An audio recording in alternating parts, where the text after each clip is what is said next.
Donc vous avez pu voir hier qu'on avait désormais un écran de 8 pouces dans la voiture.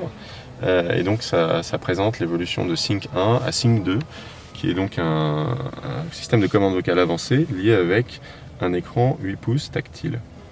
Vous avez 4 univers sur cet écran qui se commandent donc au doigt. L'univers du téléphone, vous avez accès à votre répertoire, vous pouvez composer un numéro.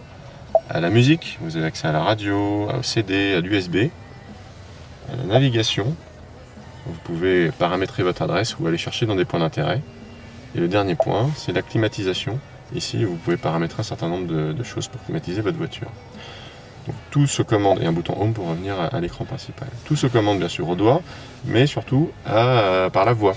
Sur le volant, vous pouvez voir ici un petit bouton qui permet d'activer la commande vocale. On va activer par exemple la commande pour la climatisation. Dites une commande, s'il vous plaît. Climatisation, température 21 degrés. Avez-vous dit 21 degrés? Oui. Réglage de la température à 21 Vous pouvez voir degrés. que la climatisation soit tout de suite réglée sur 21 degrés. De la même manière, on va présenter la navigation par la commande vocale. On va lui demander d'aller chercher des points d'intérêt, en l'occurrence une station-service, pour faire le plein de la voiture. Dites une commande, s'il vous plaît. Destination, station-service. Dites la catégorie de POI ou dites page suivante ou page précédente. Toutes les stations-service. Où désirez-vous chercher? Proche, le long de la route, proche de votre destination ou dans une ville? Proche. Et donc à chaque fois, quand on cherche un point d'intérêt, il nous demande si c'est autour de notre position. Dites un numéro de ligne. Numéro 1.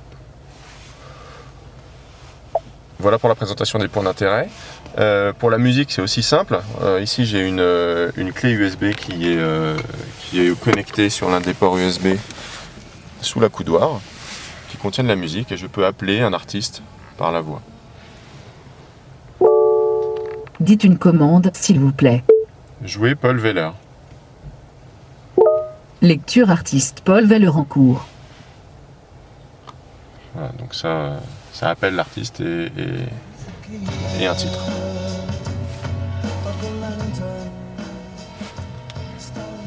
Le dernier point, c'est la téléphonie. Vous pouvez accéder à l'ensemble de votre répertoire et appeler un contact par la voix. Je vais appeler par exemple un collègue de Ford à Paris. Dites une commande, s'il vous plaît.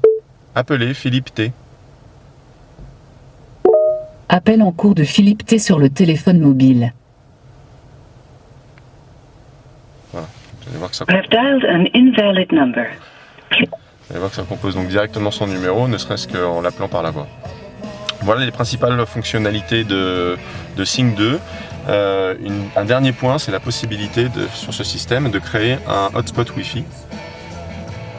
En reliant son téléphone ou une clé 3G, vous pouvez recréer un hotspot Wi-Fi dans l'enceinte de votre véhicule et y paramétrer un code d'accès. Ça peut être quelque chose d'utile pour le transport de personnes, pour les taxis qui souhaitent donner une connexion Internet à leurs clients. Et donc l'évolution par rapport au Sync 1? La grosse évolution, c'est surtout la possibilité de commander, au-delà du téléphone et de la musique, de pouvoir commander la navigation Et la et la climatisation. Et les fonctionnalités sont nombreuses parce que vous avez plus de 10 000 fonctions possibles, commandables par la voix, et notamment sur la climatisation, des choses comme la possibilité d'activer les bouches d'aération par la voix.